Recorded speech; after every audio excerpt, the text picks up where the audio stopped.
lagot kayo itong mga congressman na pumirma sa impeachment kay VP Sara Duterte ay posibleng makulong kayong lahat ayon kay Marcoleta dahil netong nakaraan may inilabas na po yung Supreme Court, meron na pong hinihingi doon sa mga nagpapa-impeach kay VP Sara. Nako, eto yung masakit daw na pwedeng mangyari sa mga congressman. Nako, marami ng kinabahan. Eto, panoorin po natin ang paliwanag tungkol dyan ni Senator Marcoleta. Masakit? Ito yung pinakamabigat na mangyayari. Makukulong silang lahat yung pag Yan ang babala ni Senador Rodante Marcoleta sa mga congressman na pumirma pabor sa impeachment ni VP Sara na ngayon ay ipinagpapaliwanag ng Korte Suprema. As to the article of impeachment transmitted to the Senate, ito na yung tinansmit. Whether each of the members of the House of Representatives had time to peruse the charges and evidence before affixing their consent. Ano ibig sabihin yun? May panahon ba yung perus, yung babasa niya yun. Makita niya yung mga ebidensya. Yun ang perus eh. Proseso yun eh. Babasahin niya tapos nakalagay doon sa ganitong ganyan. Article 1. Ito yung charge. Kasi pito yan eh. Titingnan niya ngayon, ano yung nakabackup na ano? Yun ang perusal eh. Paano niya nga gagawin? Wala nga siyang nakita basta pinapirma lang. Pagkatapos siya kasi magsusubscribe, ito yung masakit. Ito yung pinakamabigat na mangyayari. Makukulong silang lahat yung pag nangyayari. Isipin mo, susumpahan gano'n yung maalam. Hindi sinabi mo na personal mong nalalaman na totoo lahat ito base sa mga ebidensyang kalakip nito ni hindi mo nakita yung article, hindi mo nakita yung ebidensya, pagkat susumpa ka, huwag mong bibiruin ang proseso ng korte. Nako po. Kasi ngayon, pinagpapaliwanag na po sila ng korte. Kung malaman ito yung pamamaraan nila, bakit sila pumirma? Kaba. Naku, makang maraming kakabahan. Sino ba yung number 1 na pumirma? Sana number 1 din siyang makulong dito ha. Sa ngayon, medyo malabo pa yan na mangyari. Pero depende na yan sa Korte Suprema. Ang sabi, mahirap daw na mangyari yan kasi sila pa yung nakaupo. Naku, ilang taon na lang. Kaya may mga nagsabi sa 2028, kabahan talaga sila. Pag isang Duterte ang manalo sa pagkapangulo, yun talaga ang kailangan nilang pigilan ngayon. Kasi dito pa lang yung mga nagpapa-impeach ay mukhang kaduda-duda bakit sila pumirma. Sa anong dahilan kaya bakit sila pumirma? Sana Bakit kaya sila pumirma? Nako, si Senator Marcoleta, alam talaga niya yung mga nangyayari doon sa loob kasi congressman din siya noon at mga kasama niya. Siyempre may mga kasama siyang pumirma, nakakausap niya. Sabi pa nga niya nakaraan, pag matuloy yung impeachment trial, ay may maging witness siya na congressman. Nako po, mukhang habang tumatagal, mukhang bumabaliktad na. Yan ang sinasabi natin, bilog ang bola. Pero yung karma, talagang may tatamaan na. Ayon po dito, kay Hafsa Silvido, congrats sa mga pumirma. Good job, Senator Marcoleta.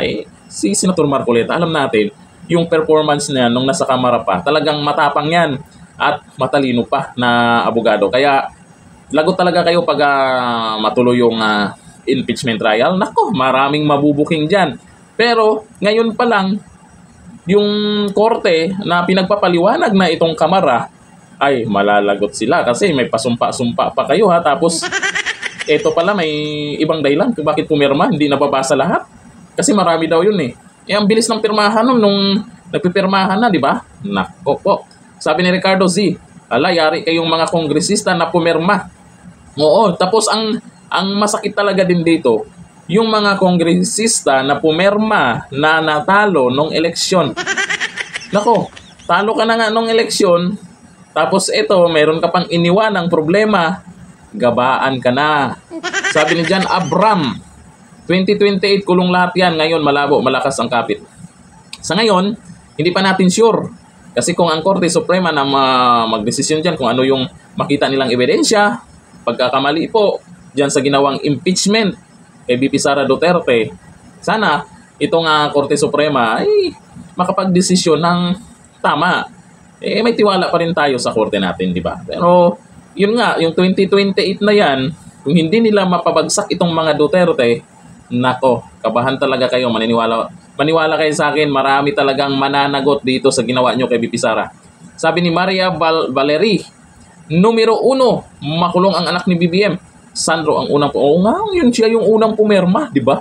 Yun yung sabi ni Junior na hindi daw niya inaano yung impeachment, ayaw daw niya ng impeachment. Pero yung anak mo, numero 1 pumirma. Sino yung pinagluloko mo, Junior, ha? Uwa tamidong.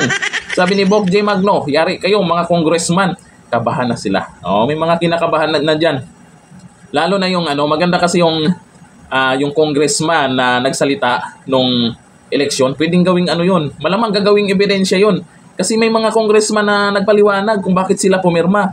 May mga nagsabi pa nga doon na pumirma dahil yung budget. Di ba? May mga congressman noon na nagpaliwanag. Kasi syempre may maraming nagalit talaga sa lugar nila. Bakit ka pumirma sa impeachment, VP Sara? Ayun, may mga nagpapaliwanag. At wala naman akong, ewan ko lang kung napanood nyo na may nagpaliwanag na pumirma sila dahil nabasa nila doon sa pinirmahan na kumpleto naman yung ebidensya na may nagawang mali si VP Sara. Di ko lang alam kung may congressman na nagpaliwanag noon na ganyan kung bakit pumirma. Pero yung iba kasi, iba yung paliwanag na hindi dapat talaga sila pumirma dahil iba yung dahilan nila. Papa-impeach nyo yung tao, dapat ipa-impeach yung tao kung may ginawang mali talaga at solid yung ebidensya. Kung hindi naman pala, naku, lagot talaga kayo dito. Sabi ni Carol Soto, may pera kasi ang pirma. Oh, may pera? Sana. Ayan na, sabi ni Carol Soto, Abling Lord. Oo, nabali-balita po yan Ilang milyon ba yun? Kalimutan ko kung ilang milyon yun. O, napag-usapan po yan yung tungkol sa bawat pirma ay may halaga yung 150 million ba yun? Kung hindi ako nagkakamali. Pero, itinanggi naman nila. Itinanggi naman. Malay natin hindi totoo yun. Yung pera kapalit ng pirma, di ba? Malay natin, madalas po kasi pag congressman, yung budget sa nasasakupan mo, mga proyekto. Kasi siyempre kung congressman ka, kung may kailangan patayuan ng tulay, dito sa Maynila, yung kagaya kay, yung nagpatayo ng barangay sa bangketa, kailangan ng budget yun, ilang milyon yun. Yun nga lang, pinatayo sa bangketa, ang nangyari, pinagiba ni Yorme, sa bangketa ba naman pinatayo, tapos walang permit. Congressman din, budget ng congressman din yan. Kaya sa congressman, kailangan nila ng budget, maaprubahan kaya? Ito ang tanong. Maaprubahan kaya yung budget nila kung hindi sila pumirma? Yun yung tanong. Tanong ko rin yun. Kung yung mga hindi ba pumirma, okay ba yung budget nila? Naaprubahan ba? May budget ba sila? Di ba? Kawawa din naman yung mga congressman na iniisip din nila yung pwedeng mangyari sa nasasakupan nila. Pero, kawawa. Lalong makawawa sila dito sa nangyaring investigasyon tungkol diyan sa papirma-pirma. Mukhang nahihirapan na yung mga congressman na pumirma. Iniisip lang siguro ng ibang congressman para sa nasasakupan niya na kailangan may magawa siyang proyekto para sa susunod na eleksyon mananalo siya. Ngayon, mas lalong kawawa sila. Kung magkatotoo ito na pwedeng makulong itong mga pumirma sa pagpapa-impeach kay VP Sara. Yung pagpirma kasi nila ay mukhang kaduda-duda. Number 1 sana, unahin sa investigasyon. Pag mayroong impeachment trial, pag matuloy, yung number 1 na pumirma, dapat napapatawag din siya. Sandro Marcos, handa ka na ba? Hanggang dito na lang. Thank you. Bye-bye.